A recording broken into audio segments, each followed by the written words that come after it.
안녕하세요. 문신 지우는 피부과 전문의 김재민 원장입니다.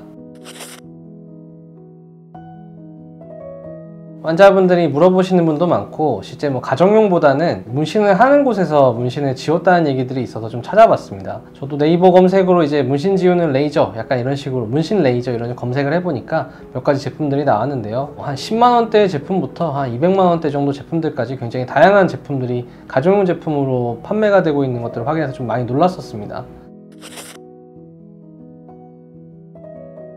작동 원리나 이런 것들이 잘 작동이 된다고 하면은 큰 문제가 없긴 하겠지만, 그렇게 되면은 저희가 그 레이저를 사용하지 않는 이유가 없겠죠. 저희가 병원에서는 굉장히 고가의 레이저 장비를 구매를 해서 사용을 하게 되는데, 이러한 고가의 장비를 레이저를 쓰는 데는 당연히 이유가 있습니다. 일단은 장비를 봤을 때 가장 중요한 거는 빔 퀄리티라는 것들을 설명을 합니다. 가정용 장비의 레이저는 굉장히 좀 작은 형태를 많이 보이고 있는데요, 이러한 형태에서는 우리가 원하는 파워가 일정하게 원하는 자리만큼 나오는 경우가 굉장히 드문 것 같습니다. 문신을 지우는 치료는 생각보다 좀 섬세한 에너지 조절이 필요한 시술인데요, 일반적인 파라미터를 사용해서 하시는 분들에게 큰 차이는 없겠지만 제가 사용하는 거에서는 굉장히 좀 섬세하게 에너지를 조절을 하는 편입니다. 이런 것들을 볼 때 이제 환자분들의 반응도 살펴보게 되고, 문신이 제대로 에너지를 먹었을 때 팡 터지는 느낌을 보게 되는데, 제 생각에 가정용 레이저는 이러한 빔 퀄리티가 일정하지도 않고 조사되는 면적도 좀 불규칙할 거라고 생각이 들기 때문에 이런 것들을 잘못 사용하게 되면 흉터나 이런 것들이 많이 발생하는 경우가 생길 수도 있을 것 같습니다. 또 고가의 레이저 장비라고 하더라도 사용하는 사람에 따라서 또 차이가 날 수가 있는데요, 조사를 해야 되는 부위와 조사를 하지 않아야 되는 부위를 정확하게 구별하면서 치료를 해야 되는데, 이게 좀 많이 넘어가거나 너무 많이 쏘게 됐을 경우에는 화상을 입는 경우도 있습니다. 실제로 이런 것들을 찾아보면서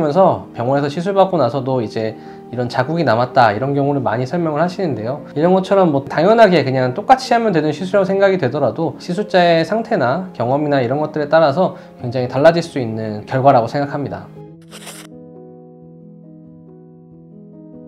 문신 지우는 치료는 굉장히 섬세한 치료입니다. 가정용 레이저, 본인이 파워를 조절할 수 있다고 하는데, 이런 것들 조절을 사용한다고 하더라도 어쩔 때는 정확한 양이 조사되지 않을 수도 있고, 또 이것들이 어떻게 만들어졌는지 정확하게 이런 것도 알기가 어렵습니다. 시간이 지나면서 레이저가 발달되면서 지금은 피코초 레이저를 사용해 문신을 지우는 것이 제일 기본적인 치료 방법이 됐는데요, 이렇게 기본적인 치료 방법이 될 때까지 많은 연구들이 있었고 많은 레이저 장비들이 개발이 됐습니다. 레이저를 사용해서 문신을 지우는 것만으로도 부작용이 발생할 수도 있고 문제가 생기는 경우도 많습니다. 하물며 가정용 레이저, 이게 안정되지 않은 레이저를 사용할 때는 그러한 부작용이 훨씬 더 많이 날 거라고 생각합니다. 몇 번은 잘 지워질 수도 있을 거라고 생각합니다. 하지만 그러한 것들이 횟수가 지나갈수록 처음에는 잘 될 수 있지만 그 다음부터는 잘 안 되고 흉터가 발생하는 경우가 많이 생길 수 있습니다. 그래서 가정용 레이저 사용은 항상 주의하시고, 레이저는 의료기기입니다. 병원에 면허가 가진 사람만이 사용을 해서 시술을 해야 가장 좋은 것이고, 그런 시술자도 면허뿐만이 아니라 경험이 많고 능력이 좋은, 실력이 좋은 분이 치료했을 때 가장 더 좋은 결과가 있으니까 가정용 레이저 사는 거 고민하지 마시고 그 돈을 아끼셔서 병원에 오셔서 시술 받으시면 좋을 것 같습니다. 지금까지 문신 지우는 피부과 전문의 김재민 원장이었습니다. 감사합니다.